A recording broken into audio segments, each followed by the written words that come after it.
লিল্লাহি তাকবীর। আসসালামু আলাইকুম ওয়া রাহমাতুল্লাহ। আমার রাজধানী চাঁপাইনবাবগঞ্জবাসী কেমন আছেন আপনারা?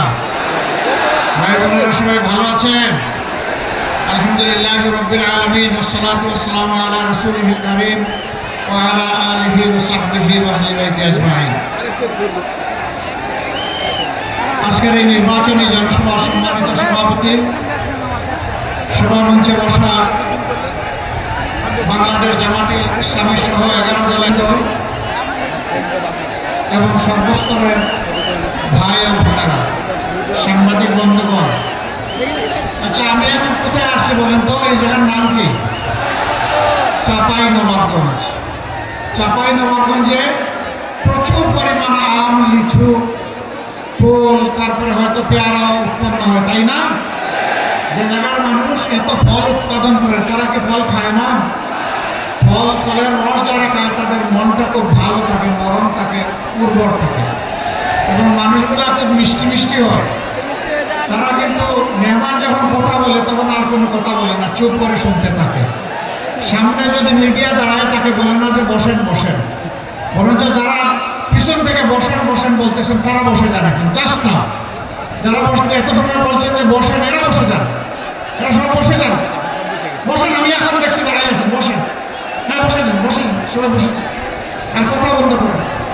আলহামদুলিল্লাহ, জোয়ারের না আজকে এখানে জনস্রোত নেমেছে। আপনারা হয়তো ভাবছেন শুধু চাঁপাইনবাবগঞ্জে এই জনস্রোত। আল্লাহর শুকরিয়া, আল্লাহু আকবার। তিস্তা পাড় থেকে শুরু করে সমুদ্রের পাড়, জাফলং থেকে সুন্দরবন, টেকনাফ থেকে তেতুলিয়া, সকল জায়গায় আজকে মুক্তির পক্ষে, ন্যায়ের পক্ষে, ইনসাফের পক্ষে, মানবিক বাংলাদেশের পক্ষে গণজোয়ার সৃষ্টি হয়েছে। মানুষ বিগত 54 ওইটা দেখতে দেখতে ক্লান্ত হয়ে পড়েছে। এখন বাংলাদেশের জনগণ পরিবর্তন চায়, পুরানো বন্দোবস্তের রাজনীতি আর দেখতে চায় না। জুলাই যুদ্ধের সেদিন রাস্তায় নেমে বলেছিল উই ওয়ান্ট জাস্টিস, আমরা সর্বক্ষেত্রে ন্যায় বিচার চাই। সাধারণ মানুষ অপরাধ করলে বিচার হবে, যেটা শাস্তি হবে, যা দেশের প্রেসিডেন্ট কিংবা প্রধানমন্ত্রী একই অপরাধ করলে তাদেরকেও ছাড় দিয়ে কথা বলা হবে না। সেই বিচার আমরা বাংলাদেশে কায়েম করতে চাই। চাঁদাবাজির রাস্তা বন্ধ হয়ে যাবে, চাঁদাবাজদেরকে ধরে এনে কাজে নিয়োগ দেওয়া হবে। লোক তো আমরা সবাই বুঝি, বাধ্য এখানে দুর্নীতি করবে অবশ্যই। আমার সামনে এখানে আধা সামরিক বাহিনীর লোকেরা আছেন, র্যাব আছে, পুলিশ আছে, আনসার আছে এবং কোনো জায়গায় সামরিক বাহিনীর লোকদেরকে আমরা দেখেছি। তাদের সকলে সমান নয়। সামরিক এবং আধা সামরিক বাহিনীতে যারা নাম লেখা, প্রথম যিনি তারা নিয়োগ করে ফেলেন, ওয়াদা করেন নিজের জীবন দিব, কিন্তু তাকে তেমন মূল্যায়ন করতে হবে। আইন শৃঙ্খলা বাহিনীর লোকেরা দিন নাই রাত নাই 24 ঘন্টা অন ডিউটি, পাগল হয়ে দৌড়ায়। সেই লোকদেরকে যদি 8 ঘন্টা ডিউটি করা লোকদের সমান বেতন দেওয়া হয়, এটা কি ইনসাফ হবে? চরম বেইনসাফি হবে এবং সেটাই বাংলাদেশে চলে আসে। আমি অল্প কিছু পেশার কথা বললাম, প্রায় সকল পেশায় এই ধরনের ভারসাম্যহীনতা। আমরা সেই ডিসপ্যারিটি বা বৈষম্য, আমরা সেই যেন তার পুরো মেধা যোগ্যতা উজাড় করে সেখানে সেবা দিতে পারে, আর রাষ্ট্র এবং নিয়োগকারী সংস্থাও যেন তাদেরকে সম্মানের সাথে বসবাস করার মতো সুযোগ তাদের হাতে তুলে দেয়। আমরা তা নিশ্চিত করবো ইনশাআল্লাহ। আমাদের যুবকরা ঘরে চলাচলে, কর্মস্থলে, সর্বত্র ইনশাআল্লাহ। চাঁপাইনবাবগঞ্জ আলহামদুলিল্লাহ একটা উর্বর জেলা, আমের রাজধানী, এখানে লিচুর রাজধানী, আরো অনেক কিছু এখানে। কিন্তু এই যে আস্তে আস্তে দেখলাম আম এবং লিচুর প্রসেসিং করে সারা বছর খাওয়ানোর ব্যবস্থা করা হবে, বিশ্বেও রপ্তানি হবে ইনশাআল্লাহ।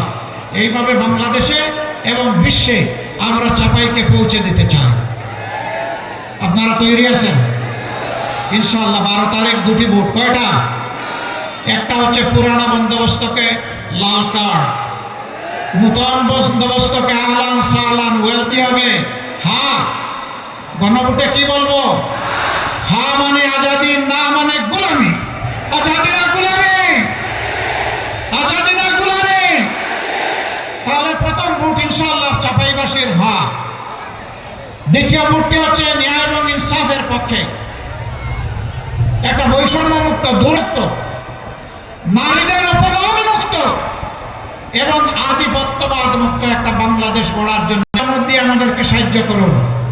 আমরা আপনাদেরকে ইনশাআল্লাহ এই যে আমানত আপনারা আমাদের দিলেন, আমরা এই কৃতজ্ঞতা 5 বৎসর ধরে আদায় করার সর্বাত্মক চেষ্টা করব।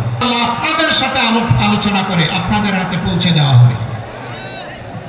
এবার আমি ইনসাফের প্রতীক দাঁড়িপাল্লা এখানকার কয়টা আসন? এখানে 3টা আসন যে আসেন ইনশাআল্লাহ চাপাইয়া শিবগঞ্জ হবে, এটা শিবগঞ্জ হবে ইনশাআল্লাহ। এখানকার ভাষাকে আমরা সম্মান করি, শ্রদ্ধা করি, তাইলে বলুন শিবগঞ্জ ইনশাআল্লাহ। এই শিবগঞ্জে ইনসাফের প্রতীক দাঁড়িপাল্লা তুলে দিচ্ছি। এই জায়গায় শক্ত করে ধরতে হবে, জাতির ভার নিতে হবে ইনশাআল্লাহ। প্রতীক আছে।